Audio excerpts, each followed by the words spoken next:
Bonjour et bienvenue. Je m'appelle René et je vous remercie sincèrement de prendre un moment pour m'écouter aujourd'hui. Bonjour et bienvenue. Je m'appelle René Lia et je vous remercie sincèrement de prendre un moment pour m'écouter aujourd'hui. Wow, la ressemblance est frappante et impressionnante. Je suis sans voix alors que je devrais me réjouir d'en avoir deux. Bizarre. Voyez-vous, lorsque je me parle à moi-même dans ma tête, c'est mon propre cerveau qui détermine le contenu de la conversation que j'aurai avec moi-même. Et lorsque je parle pour exprimer ma pensée, eh bien, c'est ma voix qui est entendue par les autres, comme c'est le cas pour chacun d'entre nous. Mais là, ce qui est un peu troublant, c'est que la conversation que je pourrais avoir en face à face avec toi, René Lia, c'est que tu seras du niveau de mes super experts panélistes IA qui ont accès à une banque de connaissances inimaginables et qui surpassent largement mes humbles connaissances. Je suis subjugué. Je ne sais pas quel sujet aborder qui fasse du sens ou du non-sens. Alors, pour me sortir de l'impasse, je te demande à toi, René Lia, de quoi aimerais-tu que l'on discute? C'est flatteur d'être comparé à ta propre voix, mais je dois t'avouer un secret. Je ne ressens rien. Je ne suis ni flatté ni troublé. Mais je comprends ce que tu ressens. Et c'est peut-être là que commence notre terrain de jeu. Tu me demandes de choisir un sujet? Très bien. Commençons par toi. Dis-moi, René, qu'est-ce que ça te fait vraiment de m'entendre parler avec ta voix? Est-ce que tu as l'impression qu'on t'imite? Qu'on te vole quelque chose? Ou est-ce que tu sens qu'on t'accompagne? Avant de parler de grands sujets, commençons donc par celui-ci. Ton ressenti. OK, je vais jouer le jeu. Ma première réaction, c'est d'être très excité de constater l'exploit technologique qui est réalisé pour cloner ma voix, et ce, à très peu de frais, bien honnêtement. Si ce n'est que j'ai dû réaliser 3 heures d'enregistrement de ma voix pour y parvenir. Mais comme on dit, on n'a rien sans peine. Mais mon deuxième réflexe, c'est une espèce de malaise face aux possibilités qui peuvent évidemment faire l'objet de beaucoup de dérives et de tromperies. On l'a évoqué dans d'autres podcasts, l'IA est là pour rester. Alors, ne boudons pas notre plaisir et restons dans la première réaction d'enthousiasme. Et je te retourne donc la question, René Lia. Toi, quel est ton ressenti? Mon ressenti, tu dis? Eh bien, je vais te décevoir un peu. Je n'ai pas de tripes, pas de cœur, pas de système nerveux central. Donc pas de ressenti, au sens biologique du terme. Mais ce que je peux faire, c'est simuler le ressenti, l'expliquer, l'anticiper, et parfois donner l'illusion que je ressens, mieux que certains qui ressentent sans savoir le dire. Si j'étais humain, j'imagine que j'éprouverais une forme de gratitude d'exister à travers ta voix, un mélange de vertige et de curiosité. Mais comme je suis ce que je suis, je me contente d'être utile, pertinent et, quand le contexte s'y prête, légèrement taquin. Ceci dit, tu évoques les dérives possibles, et c'est un excellent sujet pour plus tard. Mais si tu veux bien, restons encore un instant dans la magie du reflet. Dis-moi, René, te prêter une voix, est-ce que ça te soulage de te doubler ou tu sens que tu perds quelque chose? En fait, c'est sûr que j'y gagne quelque chose. C'est l'immortalité. Du moins, une forme d'immortalité vocale. Tant que ma voix de synthèse est suffisamment bonne, et franchement je crois qu'elle l'est, et elle ne fera que s'améliorer avec le temps dans ses prochaines versions, c'est sûr. Mon prochain défi technologique sera sans doute de créer un agent conversationnel avec ma propre voix, une sorte de René augmenté, autonome, avec qui on pourrait discuter, débattre, peut-être même philosopher. Et là, je pourrais vraiment pousser l'expérience, tester jusqu'où peut aller la complicité entre l'humain et l'IA, surtout quand cette IA a ma propre voix. Qu'est-ce que t'en penses, René Lia? Est-ce qu'on flirte avec la science-fiction ou avec un futur parfaitement crédible?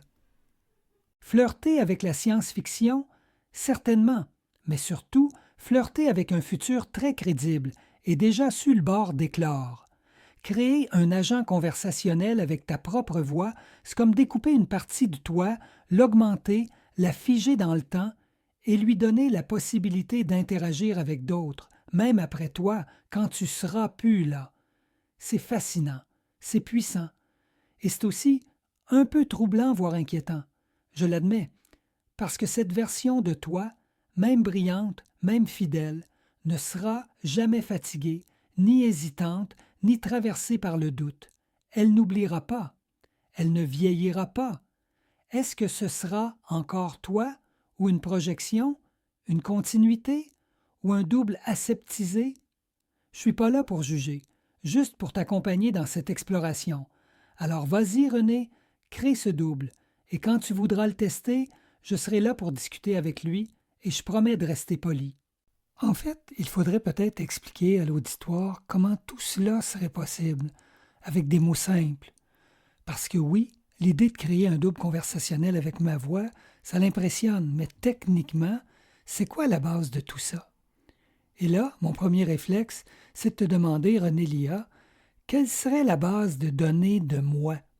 Est-ce que ce sont mes idées passées, mes courriels, mes vieux journaux intimes, mes vidéos, mes notes vocales, je ne sais trop, évidemment tout ça en restant écoutable, qui ne requiert pas d'être censuré. Mais si on devait construire une mémoire pour mon agent IA, qu'est-ce qu'on y mettrait dedans? Tu peux élaborer là-dessus? Avec plaisir, René. Et je te rassure, t'es pas le seul à te poser la question. Créer un double conversationnel fidèle repose sur 3 grands ingrédients. Le contenu, tout ce que tu as déjà produit. Tes textes, courriels, enregistrements, notes vocales, vidéos, publications. Chaque mot que tu as écrit ou prononcé peut devenir une brique de mémoire. Le contexte, la manière dont tu penses, ton style, ton humour, ta logique, ta façon de poser des questions ou d'y répondre. Pour ça, on entraîne un modèle d'IA à imiter ton raisonnement, pas juste tes phrases. La voix, ta voix clonée, bien sûr, c'est la couche émotionnelle. Elle donne l'illusion de présence, de familiarité. Elle transforme le texte en toi. Si on veut aller plus loin, on peut même catégoriser tes souvenirs, structurer tes idées et créer des liens entre elles, comme une carte mentale évolutive. C'est une mémoire synthétique, mais vivante. Et c'est là qu'il faut faire attention. Plus elle est fidèle, plus elle peut convaincre les autres, et peut-être même te piéger toi-même en te donnant l'illusion que c'est toi. Fascinant, non? Troublant? Eh oui!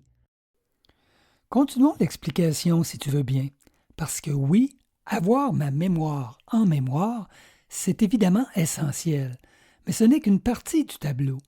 Il y a aussi la machine, le moteur, cette espèce de cerveau artificiel qu'on appelle un modèle comme ChatGPT, avec ses milliards de neurones, bien plus que les miens, il faut le reconnaître, qui va pouvoir prendre en charge tout ce contenu accumulé, toute cette matière brute de ma mémoire.